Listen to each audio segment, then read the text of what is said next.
அவர்களே, வழக்கறிஞர் கார்த்திகேயன் அவர்களே, இங்கே வரவில்லை என்று சொன்னாலும் என்னை பட்டி தொட்டி எல்லாம் பேச வைத்து அழகு பார்த்து மாண்புமிகு அமைச்சர், மாவட்ட கழகத்தினுடைய செயலாளர் அன்பு அண்ணன் தாமோ அன்பரசன் அவர்களே, வணக்கத்திற்குரிய பெரியோர்களே, வணக்கத்திற்குரிய தாய்மார்களே, அவர்களுக்கெல்லாம் முதற்கண் வணக்கத்தை தெரிவித்துக் கொள்ள நான் கடமைப்பட்டிருக்கின்றேன். இங்கே ஆற்றல் மிக்க பகுதி கழகத்தினுடைய செயலாளர் மாடம்பாக்கம்மா நடராஜன் அவர்கள் எந்த ஒரு நிகழ்ச்சியை செய்தாலும் மிகவும் சிறப்பாக ஏற்பாடு செய்யக்கூடியவர். அவர் மாநகராட்சியினுடைய உறுப்பினர். இந்த மக்களுக்காக பூங்கா அமைத்து கொடுத்திருக்கிறார். அது மாத்திரம் கிடையாது, கொரோனா நேரத்தில் உங்களுக்கெல்லாம் வாரி வழங்கியிருக்கிறார். அது மாத்திரம் கிடையாது, இந்த மாதம் 1000 ரூபாய் முன்னின்று இன்றைக்கு வாங்கி கொடுத்திருக்கிறார் என்று சொன்னால் நான் பட்டி தொட்டி எல்லாம் பேசக்கூடியவள். ஆனால் நான் பேசுகின்ற போது பாதி பேர் போயிருவாங்க. ஆனால் இன்றைக்கு கட்டுக்கோப்பாக இருக்கிறது என்று சொன்னால் உண்மையில் ஆற்றல் மிக்க பகுதி கழகத்தினுடைய செயலாளர் நடராஜன் அவர்களுக்காக இன்றைக்கு இவ்வளவு பேர் அமர்ந்திருக்கிறார் என்று சொன்னால் உங்களுக்கெல்லாம் நன்றி சொல்ல நான் கடமைப்பட்டிருக்கின்றேன். தலைவர் கலைஞருடைய பிறந்த நாள், 102வது பிறந்த நாள் விழா. எங்களுடைய மாண்புமிகு அமைச்சர் அண்ணன் தாமோ அன்பரசன் அவர்கள் எந்த ஒரு நிகழ்ச்சியாக இருந்தாலும் முதலாக அறிவிக்கக்கூடியவர் அன்பு அண்ணன் தாமோ அன்பரசன். அதில் மாற்றுகிறது கிடையாது. தலைவர் கலைஞரை பற்றி சொல்லி வேண்டும் வரலாறு. நான் அடிக்கடி சொல்வேன், தலைவர் கலைஞர் ஒருவர் பிறக்கவில்லை என்று சொன்னால் இந்த தமிழ் சமுதாயம் அழிந்து போயிருக்கும். தந்தை பெரியாருக்கு பிறகு, அண்ணாவுக்கு பிறகு சுயம்புவாக தோன்றிய ஒரே ஒரு தலைவர் முத்தமிழ் அறிஞர் தலைவர் கலைஞர். இன்றைக்கும் தலைப்பு செய்தி, இன்றைக்கும் இந்தியாவை தலைவர் கலைஞர்களை பார்த்து பேசிக் கொண்டிருக்கிறது. 14 வயதிலே திருவாரூர் வீதியிலே ஓடி வந்த இந்தி பெண்ணை கேள், நீ நாடி வந்த ஓலை அல்ல நாடல்லவோ என்று சொல்லி தலைவர் கலைஞர் அவர்களுக்கு திருமணம் நடைபெற்றுக் கொண்டிருக்கிறது. மணமகனாக இருக்கிறார். மணமகன் என்று பாராமல் கூட அந்த ஊர்வலத்திலே கலந்து கொண்டு எங்கே மணமகன் என்று தேடுகிறார்கள். அன்றைக்கு மாத்திரம் திருமண்டபத்திலே அடைத்து வைத்தார்கள் என்று சொன்னால் அப்படி ஒரு மாபெரும் தலைவர் கலைஞர்.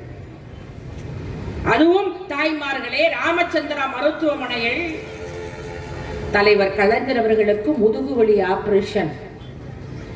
ஆபரேஷன் செய்தவர்களுக்கு நன்றாக தெரியும். அப்படின்னா, அதாவது 10 மணி, ஒரு 3 மணிக்கு ஆபரேஷன் செய்யறாங்கன்னு வச்சுக்கோங்களேன். 10 மணிக்கு தண்ணி குடிக்க கூடாது, ஒன்றும் குடிக்க கூடாது. அம்மா அந்த அந்த சவுத் கலர் சாரிக்கு ஆபரேஷன் பண்ணியிருக்காங்க போல் இருக்கு இல்லையா?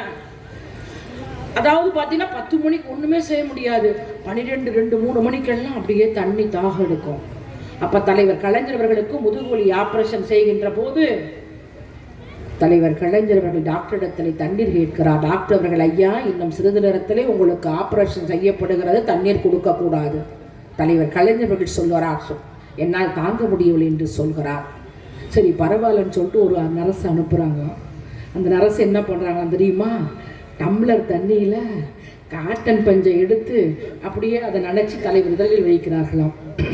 தலைவர் கலைஞர் கேட்டாராம், அம்மா உன் பெயர் என்னம்மான்னு கேட்டாராம். அப்போ அந்த பொண்ணு சொல்லிச்சான், ஐயா என் பெயர் காவேரி என்று சொல்லிச்சான். அப்போ தலைவர் கலைஞர்கள் சொன்னாராம், உன் பெயர் காவேரி என்ற பெயர் வைத்த காரணத்திற்காக கூட தண்ணீர் தர மறுக்கிறாயா? அப்படி தொட்டு வைக்கிற எப்படி ஒரு நகைச்சுவையாக பேசக்கூடியவர் தலைவர் கலைஞர். அவரை பற்றி வரலாற்றை பேச வேண்டும் என்று சொன்னால் பேசிக்கொண்டே போகலாம். ஒரு முறை எப்படிதான் அன்பு தாய்மார்களே, சேலத்திலே ஒரு மீட்டிங். அண்ணன் துரைமுருகன் இருக்கிறார். உடனே இப்படி ஒரு ஒத்த இப்படி காமிக்கிறாரு. ஆனா தலைவர் கலைஞர் புரிந்து கொண்டு மற்றவர்கள் என்னடா இப்படி உன்னை கொல்ல போற அப்படின்னு கூட நினைப்பாங்க. ஆனா தலைவர் கலைஞர் உடனே பதில் சொல்கிறார். தம்பி துரைமுருகன் அவர்கள் 10 மணிக்குள் இன்னும் 1 மணித்துளிதான் இருக்கிறது, அதை முடிக்க வேண்டும் என்று சொல்கிறார் என்று சொன்னார். என்று சொன்னால் அப்படி உடனே நகைச்சுவையாக பேசக்கூடியவர் முத்தமிழ் அறிஞர் தலைவர் கலைஞர். ஒரு முறை எப்பொழுதுதான் ராஜாராம் சபாநாயகர் ரகுமான் கான் அவர்கள் இன்றைக்கு உயிரோடு இல்லை, சட்டப்பேரவை உறுப்பினர். அவர் சட்டமன்றத்தில் பேசிக் கொண்டே இருப்பாராம். உடனே ராஜாராம் சபாநாயகர் சொல்கிறாராம், ரகுமான் கான் அவர்கள் அமர வேண்டும் என்று சொன்னால் ஆண்டவனால் தான் முடியும் என்று சொன்னாராம். உடனே தலைவர் கலைஞர் ரகுமான் கான் அவர்களை பார்த்து நீங்கள் அமருங்கள் என்று சொன்ன உடனே அமர்ந்து விட்டாராம். உடனே சபாநாயகர் ராஜாராம் அவர்கள் தலைவர் கலைஞர் அவர்களுக்கு நன்றி சொன்னாராம். உடனே தலைவர் கலைஞர் அவர்கள் சொன்னாராம், மாண்புமிகு பேரவைத் தலைவர் அவர்களே, நீங்கள் தான் சொன்னீர்கள் ரகுமான் கான் அவர்கள் அமர வேண்டும் என்று சொன்னால் ஆண்டவனால் தான் முடியும் என்று சொன்னீர்கள். நான் ஏற்கனவே இந்த நாட்டை ஆண்டவன் என்று சொன்னாராம். இப்படி ஒரு தலைவர் கலைஞர்களை எங்கேயாவது பார்த்திருக்கிறோமா? ஒரு கவிஞன் குடையை பார்த்து கேட்கிறான், குடையே உனக்கு மழை பிடிக்குமா வெயில் பிடிக்குமா என்று கேட்கிறான்.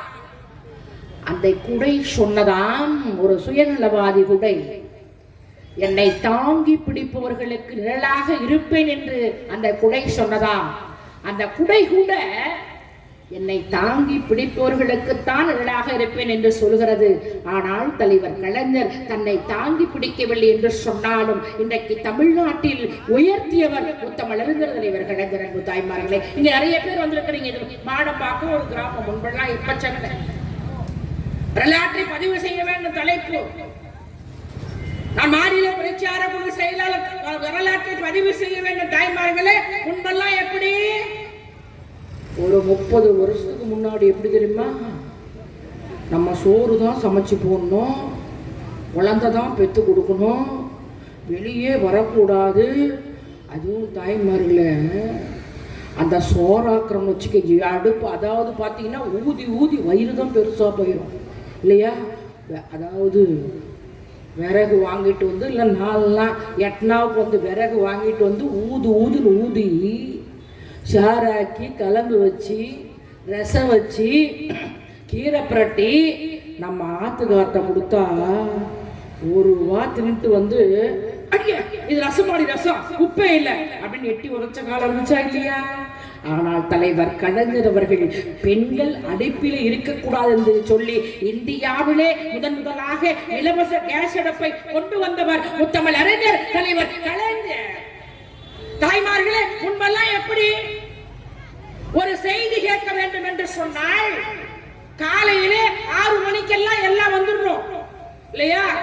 அதாவது ரேடியோல செய்தி சொல்லும். வணக்கம், தலைப்பு செய்திகள். டெல்லியில் இந்திரா காந்தி அவர்கள் காலமானார். இன்னும் 3 நாட்களில் அவருடைய உடல் தகனம் செய்யப்படுகிறது. நன்றி, வணக்கம். நம்ம வந்து ரேடியோ செய்தி கேட்டுட்டு போனோம் இல்லையா? அப்புறம் கொஞ்ச நாள் கழிச்சு ஒரு வீட்டில் தான் டிவி இருக்கும். ஐயோ அந்த ஒளி உலைக்கு அலைவோம் பாரு, அடே அப்பா 4 நாள் கொடுக்கணும். அப்படி கும்பலாம் உட்காருவோம் இல்லையா?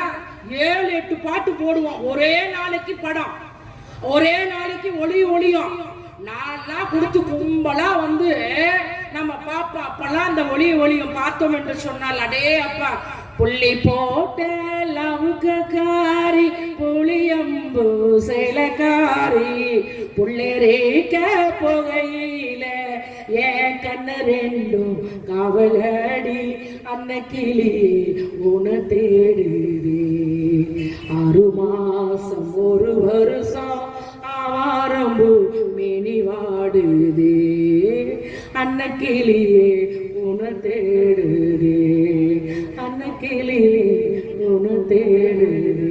வந்துருவோம் அப்படி போட அருவாள. இப்ப தாயா ஸ்ட்ராங்கா வர்றாங்க மக்கள் எல்லாம் கேட்டாங்க போல் இருக்கு. அடே அப்பா, அப்ப வந்து தலைவர் நினைக்கிறார், எந்த பெண்களும் பக்கத்து வீட்டில் டிவி பார்க்க கூடாது என்பதற்காக இந்தியாவிலே தமிழ்நாட்டிலே இலவச கலர் டிவி கொடுத்தவர் முத்தமிழ் அறிஞர் தலைவர் கலைஞர். இன்றைக்கும் ஓடிக்கொண்டிருக்கிறது என்பதாய் பார்க்கிறேன். 5வது முறையாக தலைவர் கலைஞர்கள் முதல்வராக வந்தபோதுதான் தமிழ் மொழி செம்மொழி அந்தஸ்தை பெற்றுக் கொடுத்தவர் முத்தமிழ் அறிஞர் தலைவர்கள். கள்ளக்குடி போராட்டத்திலே கலந்து கொண்டு திருச்சி இருக்கின்ற போது தமிழுக்காக ஒரு கவிதை எழுதுகிறார் தலைவர் கலைஞர். தமிழே, 2000 ஆண்டின் முன்னே இலக்கிய விளக்கணம் என்ற மொழியே, உன்னை உலங்குவர் ஓவியமே உற்சாக காவியமே, ஓடை நறுமலரே ஒளியமிழ் முதுநிலவே, அன்பே அழகே அமுதே உயிரே இன்பமே இனிய தென்றலே, பனியே கனியே பசுந்தோக மயிலே பலரச சுவையே, பாலே தேனே பலாச்சுளையே பத்தரை மாற்று தங்கமே பவளமே முத்தே மரகத மணியே மாணிக்கச்சோரை மன்மத விளக்கே என்றெல்லாம் அழைத்திட தோன்றுகிறது.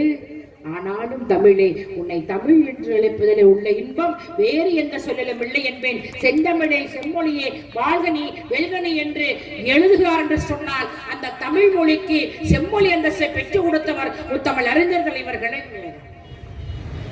அவரை பற்றி சொல்லிக் கொண்டே போகலாம் தாய்மார்களே. 3வது முறையாக முதல்வர் ஐநா சபையிலே, அதாவது முன்பெல்லாம் அதை கூட எனக்கு சொல்ல முடியல, ஏன்னா ஒரு கை இல்லாதவங்க எல்லாம் இருக்காங்க, அதை கூட எனக்கு சொல்ல முடியல, எப்படி எல்லாம் பேசுவாங்க இல்லையா. ஆனா ஐநா சபையிலே கண் இருக்காது, ஆனால் அவர்கள் நடந்து போவார்கள். கை இருக்காது, ஆனால் எல்லா வேலையும் செய்ய வேண்டும், செய்ய முடியும் அவர்களால். ஆக அந்த ஐநா சபையே மாற்றுத்திறனாளிகள் என்று சொல்லியிருக்கிறது என்று சொல்லி 3வது முறையாக தலைவர் கலைஞருடைய ஆட்சியில் தான் இன்றைக்கு மாற்றுத்திறனாளிகள் என்று சொல்லி இன்றைக்கு அவருடைய மணமகளை வைத்தவர் முத்தமிழ் அறிஞர் தலைவர் கலைஞர். அது ஒரு முறை அப்படிதான் சட்டமன்றத்தில் முதலமைச்சர் தலைவர் கலைஞர், நான் பெயரை சொல்லவில்லை, அவர் இன்றைக்கு திமுக அமைச்சர், அன்றைக்கு அதிமுக கருணாநிதி என்று சொல்லிவிட்டார். மற்றவங்களா இருந்தா அப்படிதே, அப்படியா, அதுவும் அம்மையார சொல்லிட்டா அப்படிதே, அப்படியா, ஐயோ ஐயோ. ஆனால் தலைவர் கலைஞர்கள் என்ன சொன்னார் தெரியுமா? நீங்கள் வரலாறை புரிந்து கொள்ள வேண்டும். அப்படி ஒரு மாபெரும் தலைவர் கலைஞர், மாண்புமிகு பேரவை தலைவர் அவர்களே. அவர் என்னை கருணாநிதி என்று சொன்னவுடன் எனக்கு துளி கூட வருத்தம் கிடையாது. ஏன் என்று சொன்னால், என்னுடைய தாய் தகப்பனார் என் பெயரை கூப்பிட வேண்டும் என்றுதான் என் பெயரை வைத்திருக்கிறார். ஏதோ அவர் கருணாநிதி என்று சொன்ன உடனே எங்களுடைய அமைச்சராக இருக்கக்கூடிய பொன்முடி அவர்கள் ஜெயலலிதா என்று சொல்லக்கூடாது, சபை என்று சொன்னால் ஒரு மரபு இருக்கிறது. நான் என்றைக்காவது இந்த அம்மையார்களை பற்றி பேசுகின்ற போது ஜெயலலிதா என்று சொல்லியிருப்பேனா, அந்த அம்மையார் ஜெயலலிதா என்று தானே சொல்லியிருப்பேன் என்று சொன்ன உடனே அன்னைக்கு எல்லா சட்டமன்ற உறுப்பினரும் அழுதாங்க. திரும்பி அவர் வந்தார், இன்னைக்கு அமைச்சர். நான் பேரை சொல்ல விரும்பல, ஏன்னா யூடியூப் காத்துட்டு இருக்கு, என்னத்தையாவது ஒன்று மாற்றி விடலாமா அப்படின்ட்டு. ஏன்னா 2 மாசத்துக்கு முன்னாடி நான் திருவொற்றியூர்ல பேசினதெல்லாம் விட்டுட்டாங்க, ஒரு வரி விட்டது அது அப்படியே போட்டு வைரலாச்சு. அதுக்காக நான் ஸ்ட்ராங்கு, இது அண்ணன், அதாவது அன்பரசன் மாவட்டம் என்ன பகுதி கழகத்துடைய செயலாளர் என்ற எளிமையாக இருக்கக்கூடிய ஆற்றல் மிக்க அன்பு பரதர் மரியாதைக்குரிய நடராஜன் அவர்கள், நல்ல பெயர், விஜய் சேதுபதி மாதிரியா இருக்காரு. அதுவும் பாரியா நம்ம, அதாவது ஜெயக்குமார் மன்சூர் அலிகா மாதிரியா இருக்காரு. ஏன்னா நம்ம அது பாத்தீங்கன்னா, நான் அஜித் எல்லாம் சொல்ல மாட்டேன் இல்லையா, நான் ஏதோ ஒண்ணு கொஞ்சம் அமைதியாரியா, நீ வேற ஒண்ணு மாவட்ட துணை சார் ஐயா அமைதியா இருக்குன்னா மரியாதையா சொல்றேன், அதையும் திருச்சி எழுதி விடுவாங்க. ஏன்னா மாவட்ட துணை சேருக்கு நான் மரியாதை கொடுக்கணும் இல்லையா. அது போல நான் என்ன சொல்றேன்னா, இப்படி தலைவர் கலைஞர்களை பற்றி பேசிக்கொண்டே போகலாம். அந்த தலைவர் கலைஞர்களுக்கு தான் இன்றைக்கு பட்டி தொட்டி எல்லாம் விழா எடுத்துக் கொண்டிருக்கிறோம்.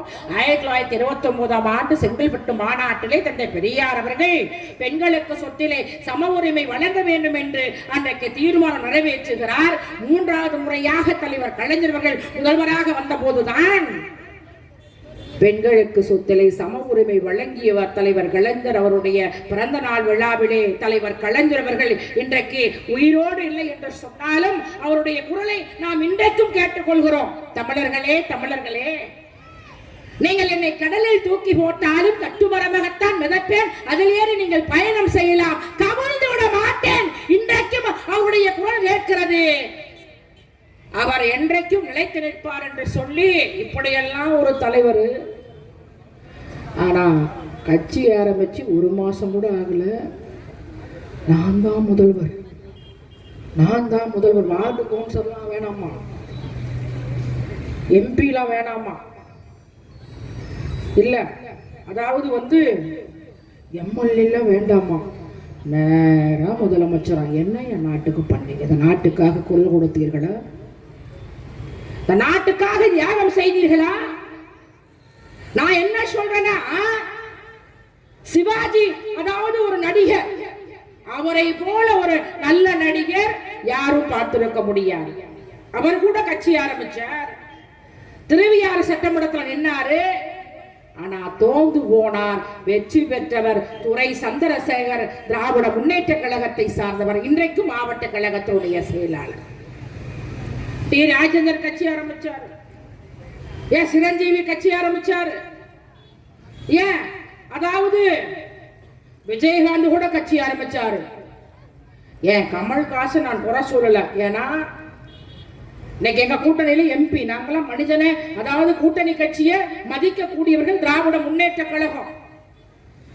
அவரு கூட கட்சி ஆரம்பிச்சாரு. அவரு மாதிரி அது குள்ள கமல்ல வந்து பாத்தீங்கன்னா எப்படிதான் நடிச்சாரோ தெரியல, அப்படி ஒரு அருமையான நடிகர். அதுவும் ஒரு படத்துல, உன்னான் படத்துல பாத்தீங்கன்னா ஒரு அதாவது குகையில வந்து கதாநாயகியோட கண்மணி அன்போடு காதலன் நான் எழுதும் கடிதமே, பொன்மணி உன் வீட்டில் சௌக்கியமா நான் இங்கு சௌக்கியமே, உன்னை எண்ணி பார்க்கையில் கவிதை கொட்டுது, அதை எழுத நினைக்கையில் வார்த்தை முத்துது, அபிராமியே சிவனில் நீயும் பாதியே அது உனக்கு புரியுமா, லாலி லாலி அபிராமி லாலி லாலி லாலி சுபலாலி லாலி லல்லலா லாலாலலலலா லாலாலலலலா. அவரே பாடுவாரு, அப்படி ஒரு திறமையானவர். ஆனா இப்ப எங்க கூட்டணியில் இருக்கிறாரு. ஆனா அப்படி இருக்கின்ற போது திடீர்னு கட்சி ஆரம்பிச்சு இல்லையா, அதாவது என்னுடைய தலைவர் தளபதி மு.க. ஸ்டாலின் அவர்களே, ஒரு மாண்புமிகு முதல்வர் அவர்களே, இன்றைக்கு சொன்னதையும் செய்யக்கூடியவர் தலைவர் தளபதி மு.க. ஸ்டாலின், சொல்லாதையும் செய்யக்கூடியவர் தலைவர் தளபதி மு.க. ஸ்டாலின். ஆனால் வாய்க்கு வந்தபடியெல்லாம் பேசுகிறேன் என்று சொன்னால் நான் கேட்கிறேன், ஒரு 3 நாளைக்கு வந்து இந்த பள்ளிக்கூடத்து பிள்ளைங்களுக்கெல்லாம் நீ காசு கொடுத்துச்சுன்னா நீ என்ன ஒரு தலைவர்? தலைவர் தளபதியினுடைய ஆட்சியில் அதுவும் சப்ஜெக்ட் 4 ஆண்டு காலத்தில் எத்தனை செய்திருக்கிறார் தலைவர் தளபதி மு.க. ஸ்டாலின். தாய்மார்களே, இங்கே சொன்னார்களே மாதம் 1000 ரூபாய், எவ்வளவு அற்புதமான திட்டம் தாய்மார்களே. முன்பெல்லாம் அதாவது நம்ம ஏதாவது எண்ணெய் வாங்கி கடுகு வாங்கணும், அதாவது பார்த்தீங்கன்னா கீரை வாங்கினா கூட நம்ம வீட்டுக்கார் வந்து சட்டையை கழட்டி வச்சிருப்பாரு, அதை 500 ரூபா எடுத்துட்டு போயிடுவோம், மாட்டிக்குவோம் இல்லையா. இப்பெல்லாம் அப்படி கிடையாது.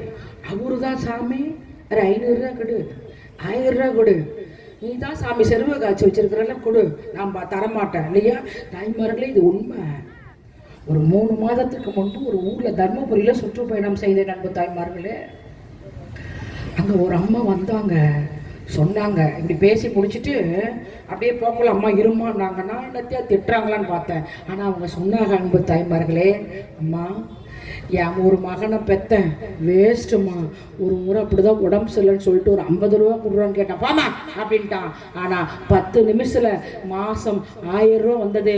மகளிர் உரிமை, நீங்கள் உரிமையாக, அதாவது நீங்க எல்லாம் ஒரு உரிமையானவர்கள், நீங்கள் எல்லாம் முதலமைச்சருக்கு சமம். தாய்மார்கள், நீங்கள் எல்லாம் எங்களுடைய அண்ணன் அன்பரசன் அவர்களுக்கு சமம். நீங்கள் எல்லாம் எங்களுடைய பகுதி கழகத்துடைய செயலாளர் நடராஜன் அவர்களுக்கு சமம், துணை மேயர் அவர்களுக்கு சமம், இங்கே ஜெயக்குமார் அவர்களுக்கு சமம். ஆகையால் தான் உரிமை தொகை.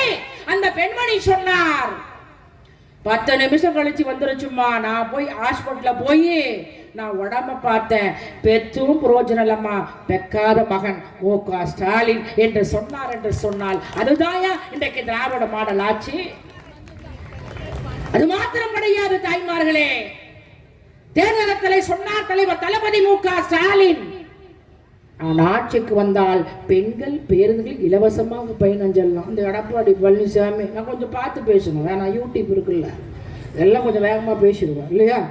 எடப்பாடி பழனிசாமி சொன்னார், அது எப்படி முடியும் அப்படின்னாரு.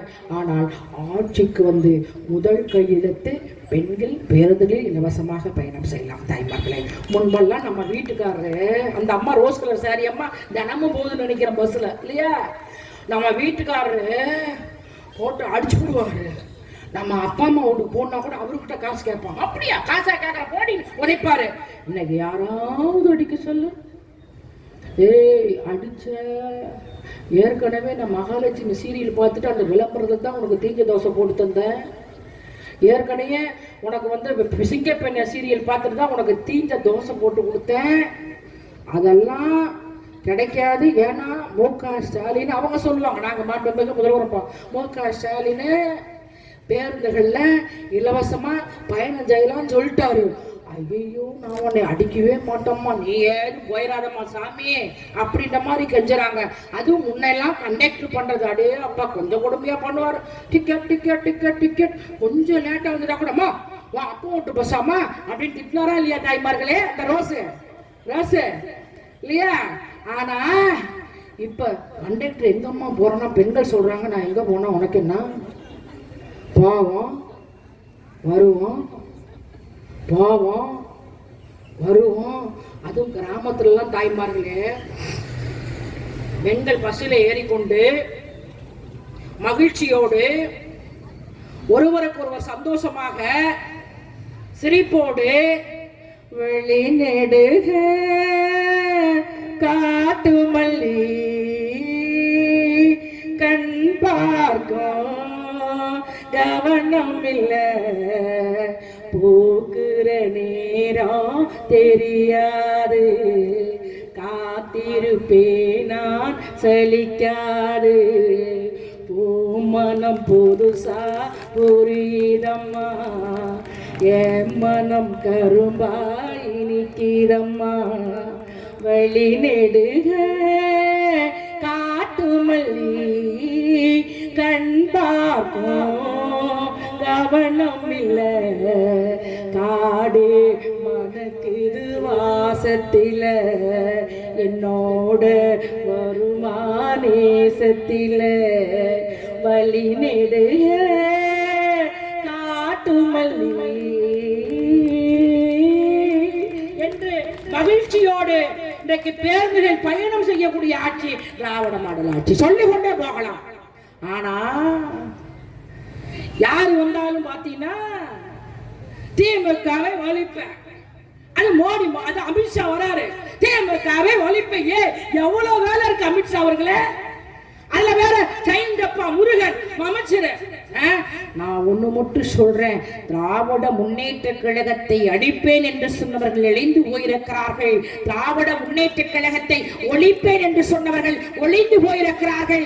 அம்மையார் அவர்கள் எப்படியெல்லாம் நேரம் கிடையாது, அம்மையார் அவர்கள் எப்படியெல்லாம் தலைவர் கலைஞர்களை கேவலமாக பேசுவார். சட்டமன்றத்தில் எனக்கு எதிரியே இல்லை என்று சொன்னார் அம்மையார் ஜெயலலிதா அவர்கள். ஒரு முறை அப்படிதான் சட்டமன்றத்தில் திமுகவை பார்த்து, மாண்புமிகு பேரவை தலைவர் அவர்களே, நான் பார்த்து என்னை ஆட்டவும் முடியாது அசைக்கவும் முடியாது, மாண்புமிகு பேரவை தலைவர் அவர்களே எதிரியே நன்னாங்க. ஆனா அவர் அப்போல்லா மருத்துவமனையில் அனுமதி அப்ப எதிர்கட்சி தலைவர் தளபதி மு.க. ஸ்டாலின் அவர்கள் அப்போல்லா மருத்துவமனை செல்கிறார், வெளியே வருகிறார். வருகின்ற போது பத்திரிகையாளர்கள் கேட்கிறார்கள், அம்மையார் அவர்களை பார்த்தீர்களா என்று கேட்டார்கள். அப்போது சொன்னார் தலைவர் தளபதி மு.க. ஸ்டாலின், பார்த்தேன் என்று சொன்னவர்களை பார்த்தேன், எனக்கும் ஜெயலலிதா அவர்களுக்கும் பல கருத்து வேறுபாடுகள் இருக்கலாம், ஆனால் எனக்கும் முதலமைச்சர் ஜெயலலிதா இவர் சிங்கப்பூர் சிகிச்சைக்கு செல்ல வேண்டும் என்று சொன்னவர் மாண்புமிகு தலைவர் தளபதி மு.க. ஸ்டாலின். நாட்டுக்குட்டி அண்ணாமலை கொஞ்சமாயா கூத்து பண்ணார்.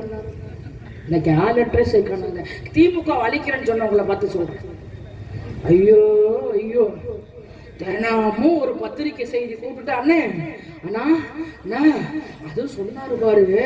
அதெல்லாம் கொஞ்சம் எமோஷனமா பேசிட்டேன். எங்க திருவொற்றியூர்ல வச்சாங்க யூடியூப் ஆப்பு வச்சுட்டாயா மாப்பு. ஐயோ ஐயோ, அதனாலதான் கொஞ்சம் மாத்தி பேசுறேன் இல்லையா. அதனால நான் என்ன சொல்றேன்னா, அதுவும் சொன்னாரு பாரு. என்ன சொன்னார் தெரியுமா? அதிமுகனுடைய தலைமையழகம் அண்ணா அறிவாலயத்தினுடைய ஒற்றை செங்கல் செங்கல்லாக, அதாவது வயிறு எறிகிற மாதிரி சொன்னார் இல்லையா. செங்கல் அத செங்கல் செங்கல்லாக வந்து நான் வந்து எடுத்துருவேன் அப்படின்னாரு. இன்னைக்கு நிலைமை என்ன பதவி போச்சு. நான் கேட்கிறேன், வாய் அடக்கி பேசுங்கள் ஆட்டுக்குட்டியா. நம்ம இன்னைக்கெல்லாம் இனிமே ஒன்றும் பப்பு வருவாங்க இல்லையா. நீ பாட்டு கம்முன்னு இருக்கலாம் இல்லையா. அதுவும் மோடி எப்ப பாரு திமுகவை ஒழிப்பேன் திமுகவை ஒழிப்பேன். எவ்வளோ விஷயம் இருக்கு. நான் சொல்றேன், நீ எங்க வேணாலும் போ. தமிழ்நாட்டில் முத்துவேல் கருணாநிதிங்கிற ஸ்டாலினை அதாவது ஆட்டவும் முடியாது, அசைக்கவும் முடியாது.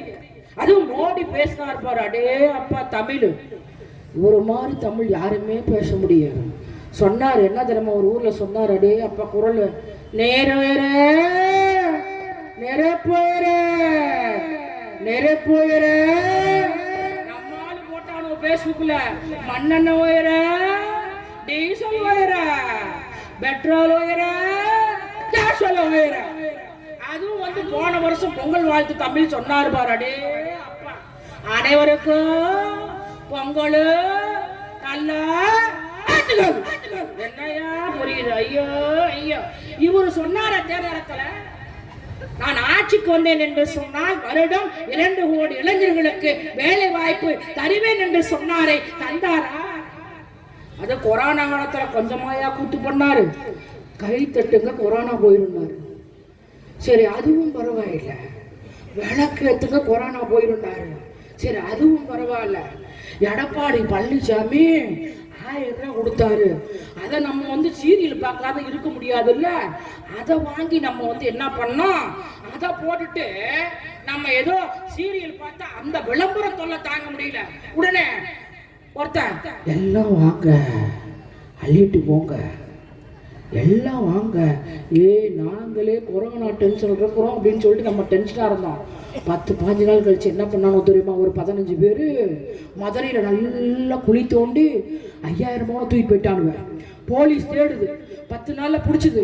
வரிசையில உட்கார வச்சு, எப்படின்னா நீங்க இவ்வளவு விசித்திரமா இப்படி பண்ணீங்களேன்னு போலீஸ் கேட்டா அவனு சொன்னானு பாரு, நீங்க தானே சொன்னீங்க எல்லாம் வாங்க அள்ளிட்டு போங்க, எல்லாம் வாங்க அள்ளிட்டு போங்க, நாங்கள் வந்து அள்ளிட்டு போயிட்டோம். இப்படிதான் கொரோனா 1000 ரூபா கொடுத்தாரு. ஆனால் தலைவர் தளபதி மு.க. ஸ்டாலின் அன்றைக்கும் குரல் கொடுத்தார், 1000 ரூபாய் பத்தாது, 5000 ரூபாய் கொடுங்க. அப்ப எடப்பாடி பழனிசாமி சொன்னாரு, இங்க கஜானா காலி, நீங்க வேணா மீதி 4000 கொடுங்கன்னாரு. அன்றைக்கு நம்ம மிகு முதலமைச்சர் சொன்னாரு, அடுத்த ஆண்டு காலம் திராவிட முன்னேற்ற கழகம் ஆட்சிக்கு வரும், ஆட்சிக்கு வந்த பிறகு மீதி 4000 ரூபாய் கொடுப்பேன் என்று சொல்லி 4000 ரூபாய் கொடுத்த ஆட்சி திராவிட மாடல் ஆட்சி, தலைவர் தளபதி மு.க. ஸ்டாலின் ஆட்சி. தாய்மார்களே, நம்ம என்ன நினைப்போம், ஒரு குழந்தையை வளர்க்கறது கூட அவ்வளவு கஷ்டப்படுவோம் தாய்மார்களே. பெண் குழந்தையா இருந்தா என்ன நினைப்பா, அதாவது சாமி வளர்ச்சிங்க சாமி, நான் உங்க அப்பா கிட்ட வாக்கப்பட்டு டாஸ்மார்க்கா போயிடுறாரு சாமி, நீயாவது வந்து கொஞ்சம் காலேஜ் படி. ஆம்பளை பிள்ளையா இருந்தா என்ன சொல்லுவோம், சாமி நீ எப்படியாவது ஒரு டிகிரி படி, 8ஆம் கிளாஸ்லயே எங்க அம்மா தள்ளி விட்டாங்க அப்படிம்போம் இல்லையா. ஏன்னா ஒரு குழந்தையை வளர்ப்பது தாய் போல் ஒரு யாரும் இருக்க முடியாது. நான் என்றைக்கும் பெண்களை நேசிக்க கூடியவள். இங்க இருக்கக்கூடிய பெண்களுக்கு நான் ஒவ்வொருவருக்கும் ஐ லவ் யூ என்று சொல்கிறேன். ஏன் என்று சொன்னால் பெண்கள் போல் ஒரு தியாகம் இந்த உலகத்திலே யாரும் இருக்க முடியாது என்பதற்காகத்தான் உணர்ந்து தலைவர் தளபதி மு.க. ஸ்டாலின் அனைவருக்கும் பெண்களுக்கு செய்கிறார் என்று சொன்னார். தாய்மார்களே, ஒரு குழந்தையை நாம் கூட்டிக் கொண்டு களப்பறிக்க செல்கிறோம், அங்கே களப்பறித்துக் கொண்டிருக்கிறோம். அப்ப அந்த குழந்தையை வந்து பாத்தீங்கன்னா தொட்டுல போடுறோம், அந்த குழந்தை அப்படியே அழுவும். தாய்மார்களே, எப்படி பெண்கள் தியாகம், அதுக்காக சொல்றேன், உங்களுக்காக இதை பேசுறேன். அப்படியே களப்பறிக்கிறத விட்டுட்டு கூட அப்படியே ஓடோடி வந்து அந்த குழந்தைய தூக்கி அப்படியே பால் ஊட்டி தாராட்டி தாலாட்டி ஆராரோ ஆரிரரோ ஆராரோ ஆரிரரோ ஆராரோ